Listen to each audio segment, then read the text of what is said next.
Hi friends, ನಮಸ್ತೆ. ಇವತ್ತು ನುಗ್ಗಿಕಾಯಿ ಸಾರು ಮಾಡಬೇಕು ಅಂದ್ಕೊಂಡಿನಿ, ನೋಡ್ಕೊಳ್ಳಿ. ನಾವು ಸ್ವಲ್ಪ ಚಿತ್ರದುರ್ಗ ದಾವಣಗೆರೆ ಕಡೆ ದಿನ ಸಾಂಬಾರಿಗೆ ರುಬ್ಬಿ ಹಾಕ್ತೀವಿ ಎಲ್ಲ.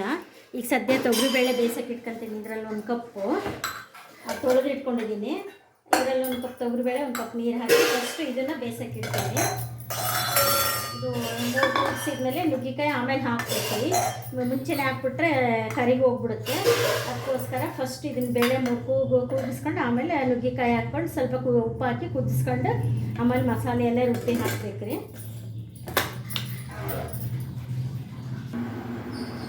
ನೋಡಿ, ಇವಾಗ ಬೇಳೆ ಬೆಂದಿದೆ.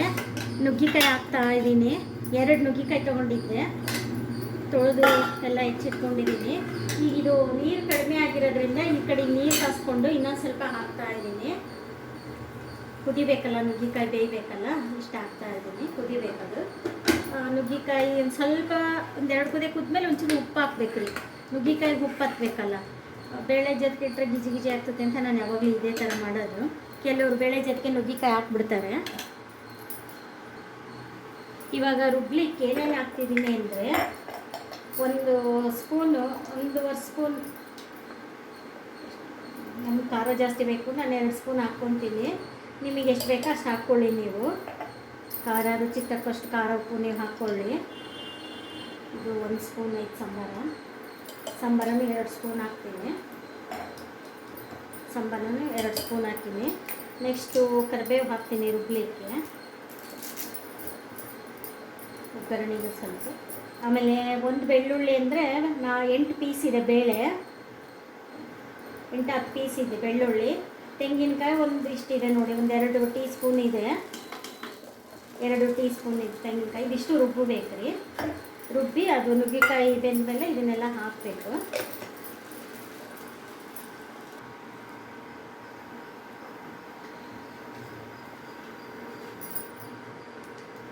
ನೋಡಿ, ಇವಾಗ ಇಷ್ಟು ಉಪ್ಪು ಹಾಕ್ತಾ ಇದ್ದೀನಿ. 1/2 ಸ್ಪೂನ್ ನುಗ್ಗಿಕಾಯಿ ಹಾಕಬೇಕಲ್ಲ, ಸಾಂಬಾರು ಒಟ್ಟಿಗೆ ಹಾಕ್ಬಿಡ್ತೀನಿ. ಇನ್ನೊಂದು ಚೂರು ಹಾಕಿದರೆ ಸರಿ ಹೋಗ್ಬೋದು. ನಿಮಗೆ ರುಚಿ ತಕ್ಕಷ್ಟು ಹಾಕ್ಕೊಳ್ಳಿ ಉಪ್ಪು. ಇದು ನಾನು ಇದರ 1 ದೊಡ್ಡ ಚಮಚಲ 1/2 ಸ್ಪೂನ್ ಹಾಕಿದ್ದೀನಿ. ಈಗ ಇದು ನುಗ್ಗಿಕಾಯಿಗೆ ಉಪ್ಪು ಹತ್ತಿದ್ಮೇಲೆ ಖಾರ ರುಬ್ಬಿಟ್ಕೊಂಡಿದ್ದೀನಿ ರೀ, ಅದನ್ನು ಹಾಕಿ ಕುದಿಸ್ತೀನಿ ರೀ.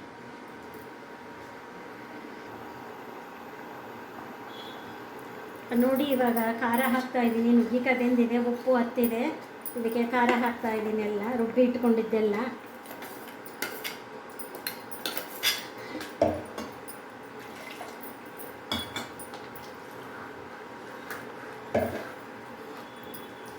ಆಮೇಲೆ 1 ನಿಂಬೆಹಣ್ಣು, ಸಣ್ಣದು ನಿಂಬೆಹಣ್ಣಿನಷ್ಟು ಹುಣಸೆಹಣ್ಣು ಹಿಂಡ್ಕೊಂಡಿದ್ದೆ, ಹುಳಿ ಹಾಕ್ತಾ ಇದ್ದೀನಿ.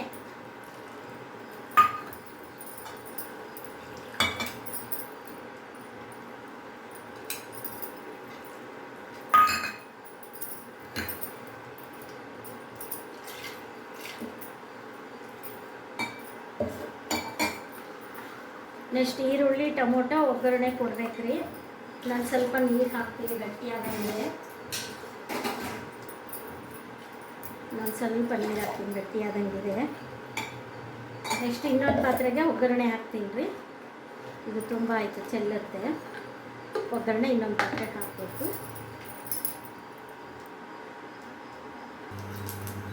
ನೋಡಿ, ಸಾಸಿವೆ ಹಾಕ್ತೀನಿ. ಎಣ್ಣೆ ಕಾದಿದೆ. ಜೀರಿಗೆ ಮತ್ತು ಸ್ವಲ್ಪ ಸಿಡಿದ್ಮೇಲೆ ಇದು ಹಾಕ್ತೀನಿ. ಈರುಳ್ಳಿ, ಕರಿಬೇವು, 1 ಟೊಮೊಟೊ, 1 ಈರುಳ್ಳಿ ತೊಗೊಂಡಿನಿ.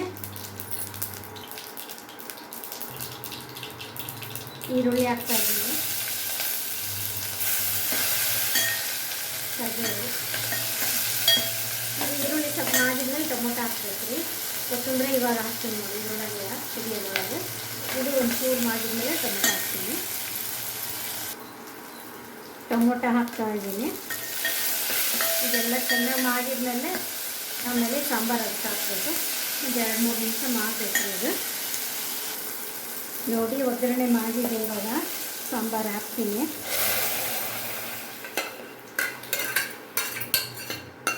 ಒಗ್ಗರಣೆ ಹಾಕಿದ್ಮೇಲೆ 1-2 ನಿಮಿಷ ಕುದ್ರೆ ಸಾಕು. ಸಾಂಬಾರು ನೋಡಿ ರೆಡಿ ಆಯಿತು. ಇದು ಮಸಾಲೆ ಎಲ್ಲ ಇರುತ್ತೆ ರೀ, ಅದಕ್ಕೆ ಇದು ಸ್ವಲ್ಪ ಎಲ್ಲ ಹಿಂಗಂದು ಹಾಕಬೇಕು. ಈಗ 2 ನಿಮಿಷ ಕುದ್ರೆ ಸಾಕು ನೋಡಿ ಸಾಂಬಾರು. ರೆಡಿ ಆಯಿತು ನೋಡಿ. ಈ ಥರ ನುಗ್ಗೆಕಾಯಿ ಸಾಂಬಾರು, ನುಗ್ಗೆಕಾಯಿ ಟೊಮೊಟೊ ಸಾಂಬಾರು ಈ ಥರ ಎಲ್ಲ ರೆಡಿ ಆಯಿತು ಅಂತೇಳಿ. ನೆಕ್ಸ್ಟ್ ಅನ್ನ ಮಾಡೋಣ.